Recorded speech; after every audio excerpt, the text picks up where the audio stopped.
The Haunting Mystery of the Sodder Children, a Christmas Eve tragedy introduction. Welcome to our channel. Today, we delve into one of America's most perplexing unsolved mysteries, the disappearance of the Sodder children. On Christmas Eve 1945, a devastating fire swept through the Sodder family home in Fayetteville, West Virginia. 5 of the 10 Sodder children vanished that night, and their fate has remained a chilling enigma for nearly 8 decades.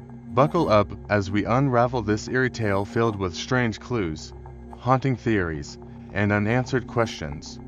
Setting the scene, Christmas Eve, 1945. It was a cold, clear Christmas Eve in Fayetteville, West Virginia, when the Sodder family's lives were forever changed. George and Jennie Sodder, along with their 10 children, were preparing to celebrate the holiday. The family lived in a modest but comfortable home on a hill, and their lives seemed as warm and joyful as the season itself. However, as the clock approached midnight, disaster struck. Flames erupted from the Sodder home, engulfing it in a raging inferno. George and Jennie, along with their 5 surviving children, escaped the blaze. But in the chaos, the 5 younger Sodder children ages 5 to 14 were nowhere to be found.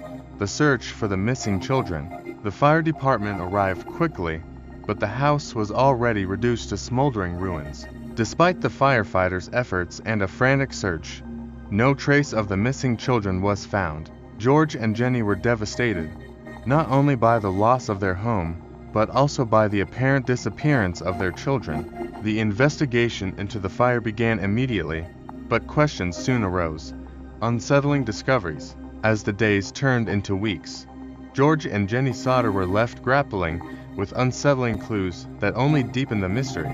Odd sightings. Several neighbors reported seeing a group of people, including some strange cars, in the vicinity of the Sodder home on Christmas Eve. These sightings did not fit with the fire's timeline and suggested that something more sinister might have been at play. No remains found.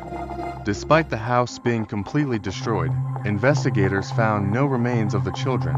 Even the family's heavy metal items, like the iron bed frames, had melted away, but there was no sign of the children's bodies.